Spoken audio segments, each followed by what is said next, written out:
Muli po, isang magandang araw sa inyong lahat. Saan panig ng Pinas naroroon ng mundo. Isang magandang araw po sa inyo. God bless po sa ating lahat. At narito na naman tayo sa isang talakayan na kare-reaksyon. Unti-unti na naman natin naliliwanagan, nalilinawan, naaninag natin kung ano na naman yung patutunguhan ng mga pag-usig nito kay Pastor Kibuloy.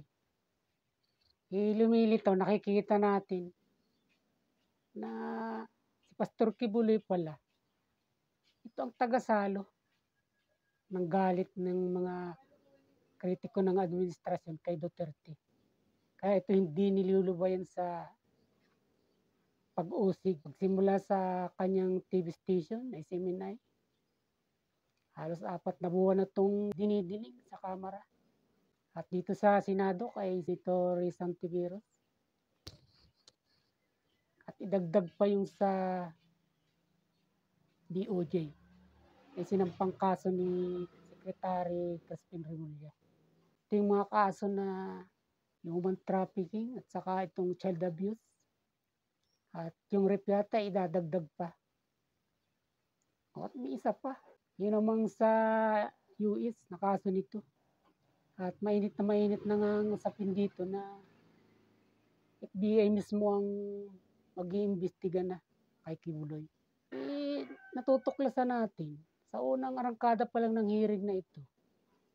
Iniisip natin na talagang problema lang ni Pastor Kibuloy yung iniimbestigahan ni Senator Risa doon. Biglang-bigla binanggit nung witness niya, yung alias David, na ito palang mag-amang ito ni Duterte, ito palang humahakot ng mga baril na nagmumula kay Kibuloy. At ngayon, ito, lumilitaw na naman na ipapatawag sa Kongreso si Duterte para ipaliwanag kung bakit sa kanya iniwan o inihabilin, ipinamahala ang lahat ng mga ari-arian ni Kibuloy. Yan ang isa sa tatalakayin natin ngayon at saka yan ang aking re-reaksyonan. At bago yan kung bago ka pa lang naman sa himpilan kong ito, Makatang Tambay, pasubscribe naman muna at ilike mo na rin.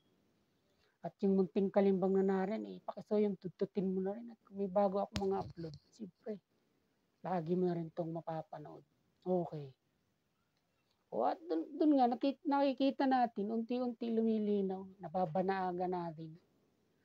Iyon na namang ending o yung dulo na naman itong mga pag-usig nito kay Pastor Kibuloy. Pinapaimbestigahan na naman at sabi nga naglaro na naman dito yung mga matatalas na imahinasyon, mga guni-guni at mga kahaka. Ang mga kritiko ng administrasyon ito kay Duterte. Na baka daw naroon kasi si Duterte sa kayamanan ni Kibuloy. O kaya doon ito inilipat ang mga pira nito para hindi matunton sa mga salin na inilalabas nito. At baka raw uli, puro baka raw may kinalaman ito sa money laundering. Siyempre, ganyan po yung mga inaakusa ng mga itinatagong yaman. O nasasabi natin na imahinasyon ito dahil puro baka. O at sabi nga ni Representative Franz Castro, dapat imbitahan o imbestigahan ng Kongreso si Duterte kung bakit at tanungin kung bakit sa kanya pinagkatiwala lahat ng ari-arian ni Pastor Kibuloy dahil nga sa di umano nga mga banta sa buhay nito. Kumbaga kung ano't ano man, di na kay Duterte pamahala ang lahat ng mga kayamanan nito. Yun sa akin naman ano naman pakialam nila? Kung meron silang pagdududa, hindi sila tumuklas kung may mga illegal sa mga yaman na ito na pinagdududahan nila kung bakit inihabilin o pinamahala kay Duterte. Ako mang ito, tatanungin mo ako, aanyahan mo ako riyan. Alam naman sabihin ko sa iyo ang dahilan. O halimbawa sa totoo lang pagkakaibigan natin, kailangan pa ba yung panghimasukan ninyo? Kung ka may personal na samahan na pagkakaibigan na ganun kalalim, wala na kayong pakialam nun. Ba't ngayon kung naman kayo may pagdududa, eh, di malaya naman kayo mag-imbestiga. Tuklasin ninyo, 'wag ako yung tanungin ninyo, o hindi dito parang nagbibisto lang kayo na talaga 'tong mga kritiko ng administrasyon para sa laban kay Duterte. Kumbaga, ang inilalantad lang nila sa limelight ay si Kibuloy, pero yung nasa likod na target talaga nila is si Duterte. Porke nga naman si Kibuloy ito na 'di ba, na nailabas na yung arrest order na galing sa Senado.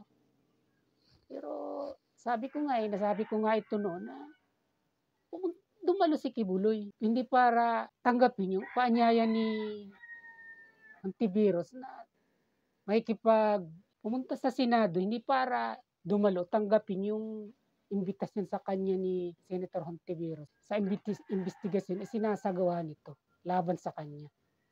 Bagkus pumunta siya ng Senado, magsadya siya para ipakita na nagpapasailalim sa batas ng committee system ng Senado. Katulad nga nitong contempt arrest na inilabas, itong arrest order na pinirmahan na nga ni Sabire. Yun ang harapin niya. Kung ano yung ipataw sa kanya, yun ang harapin niya, pero hindi siya makikipagkaisa dun sa sinasagawang hearing ni Hontiveros laban sa kanya. At yun din naman yung sinabi ni Senate President Zubiri na ito, ginagawa ko ito, hindi para sa kung paano gipitin siya.